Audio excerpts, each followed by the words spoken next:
unfortunate to be here today. But he was here in January, and he will be back in September. Yeah.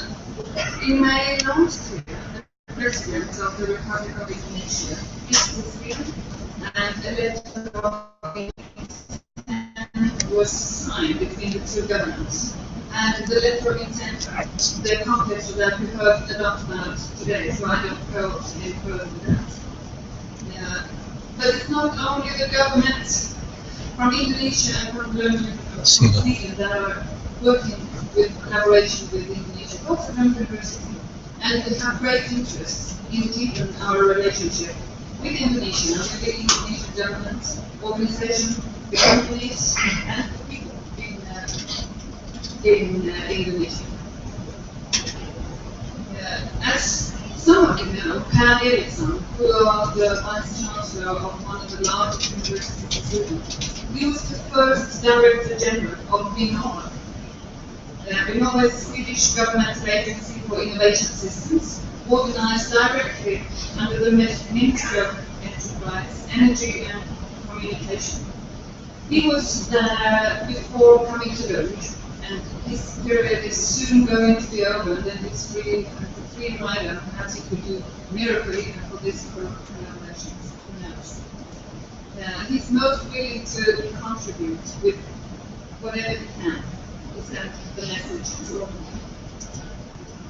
The universities, of course, is a very important actor in the international, national, and regional work that's being done within the innovation systems. As a university, we transform money, preferably tax money, but also other money, into knowledge. And the enterprises and the innovators are transforming our knowledge into money. So that makes the world go around, doesn't it? One way to support entrepreneurs and innovators is to provide excellent environments. And for example, we have done that within the science park. Lund University is very close linked to the first science park in Sweden, IDEO, which is for money as partly a testament, but also other and for management. And we are on that link to work together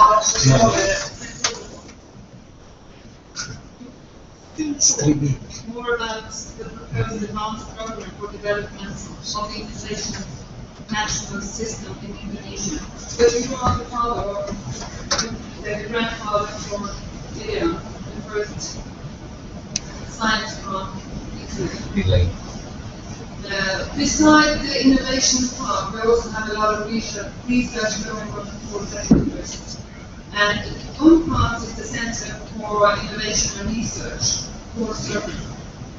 which is one of the largest research institutes for innovation studies in Europe.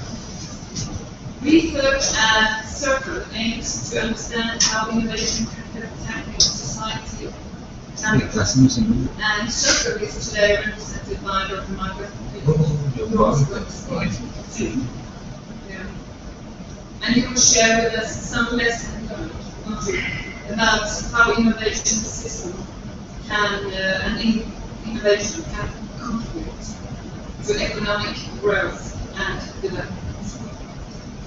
And after you, I will ask Tove to tell us more about in detail the proposed program that we have developed in Lund for many years. So, with that short introduction to Lund University, I will turn it over to you. And you have no question. Mark. About how innovation gets you welcome. And once again, best regards to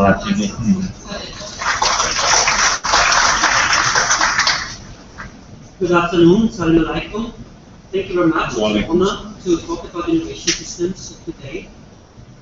And let me make a short introductory statement. But first of all, I would briefly talk about the research areas that we cover. One is related to innovation systems, which is general to The other one relates to sustainability transition, i.e. how innovations can support and contribute to great global challenges like urbanization, like green cities, green development, and environment.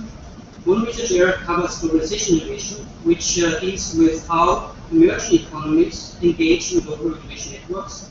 And two other areas to deal with economics of innovation and entrepreneurship. So I've been told by 5 minutes, so I have only 3 very short messages about points that we often forget when we talk about innovation. First, about innovation, the nature of innovation. Second, about that the different types of innovation need different input for innovation systems. And third, about institutions. First of all, about the nature of innovation.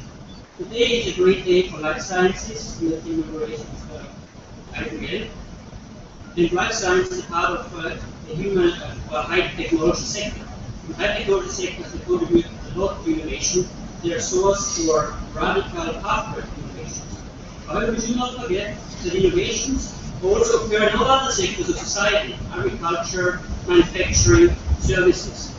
And this is, of course, very, very important in a country like Indonesia, where most companies operating in lower tech industries were Indonesia is strong in raw materials, in exports, trade, but as the ambition is quite up the value chain to build capabilities in sectors related to the extraction of raw materials, processing goods in Indonesia, related to knowledge services.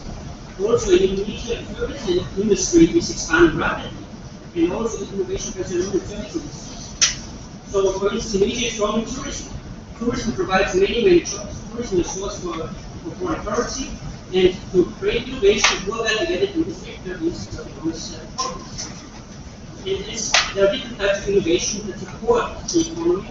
We also need to be aware that these different types of innovation require different inputs to innovation system.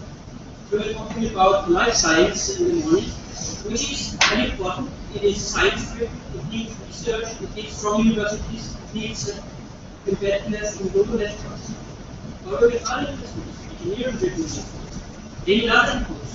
It's often related to strong collaborations with producers, suppliers of machinery, customers, interactive learning is involved, less science-driven type of learning mode. So the different capabilities that are involved in different industries, the different networks that are required, the different learning modes that are required, these differences need to be taken into account when developing the education system after.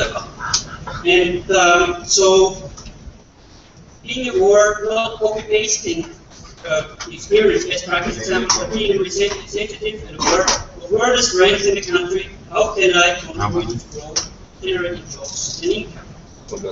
So, then the third point I want to talk about institutions. And I was very glad that it was mentioned in your presentation also.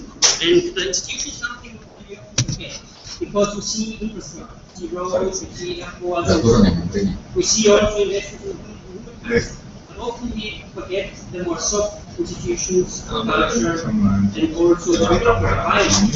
And it has an enormous impact. It is an example from the European Union. As most of you might know, there is quite a divide in Europe between lots of countries that most are very highly in innovation in India, as compared to some countries that already lag behind in this statistics. So the European Union tried to tackle this problem by investing in a lot of infrastructure, and also in the education field. And now you will find the most modern airports, Spain, Portugal, the best roads, the best railway systems, but the economy didn't pick up. The success in innovation weakness was rather poor, and the main explanatory factor is the social environment. You will see that these countries score consistently low in respective indicators, like ease of doing business, like trust into the government, like efficient government, and so on. While in other countries score well. So, while infrastructure is important to invest in human capital, we should also not forget the regulatory environment, the social cultural aspects that create the spirit of innovation. So,